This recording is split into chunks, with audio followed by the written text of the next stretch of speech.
Hi, welcome to Bearded Meeple. Now, have you ever gone on a trip where eventually you feel like you're going in endless circles from one tourist trap to another?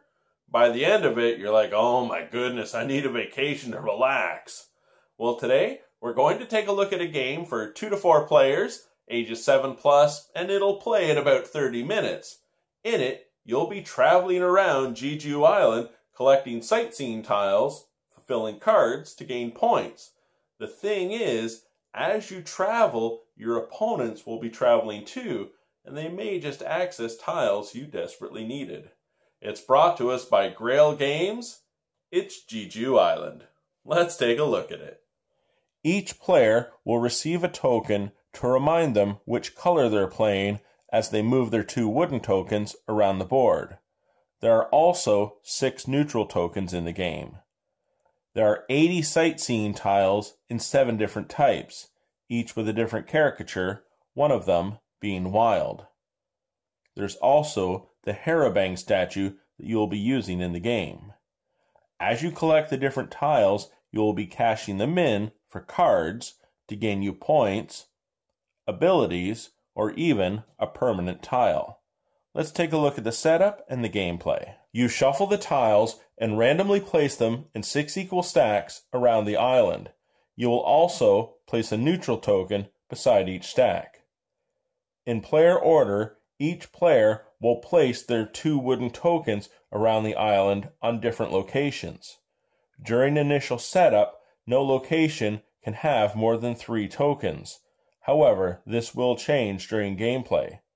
The last player will also place the Harabang statue at their location of choice.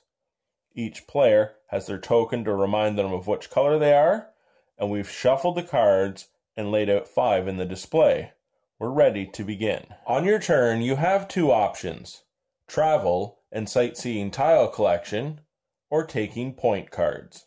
When you travel, you will take an entire stack of tokens that includes your color, and you may travel clockwise or counterclockwise.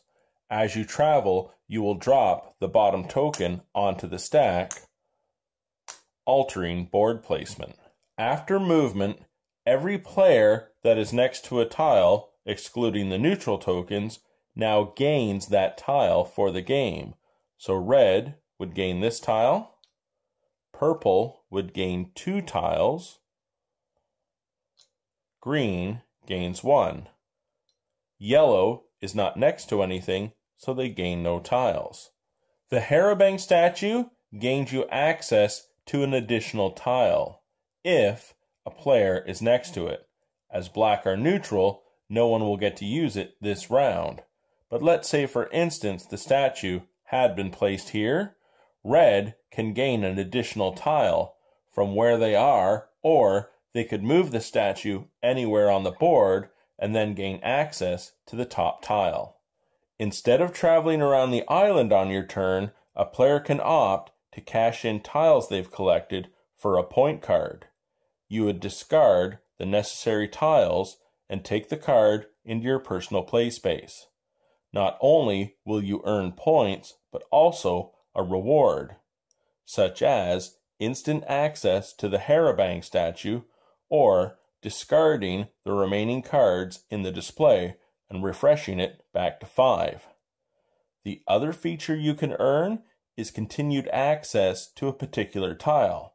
Let's say I had earned this card.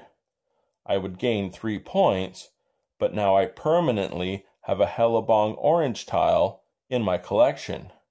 So I can use this card in conjunction with other tiles to complete other cards. And that, my friends, is Jeju Island. A couple of things I'd like to say. First off, we loved it. It's got cute, funky art, and the gameplay is so simple, but there's still strategy and fun there. Basically, you're just taking a stack of tokens and moving them around the board in either direction, as long as you have one in that stack, but you're trying to optimize the different tiles so you can maximize your points through the cards. All the while, remember, you're giving your opponents tiles they need too. So keep your eye out on what they're collecting and how you're going to move around the board.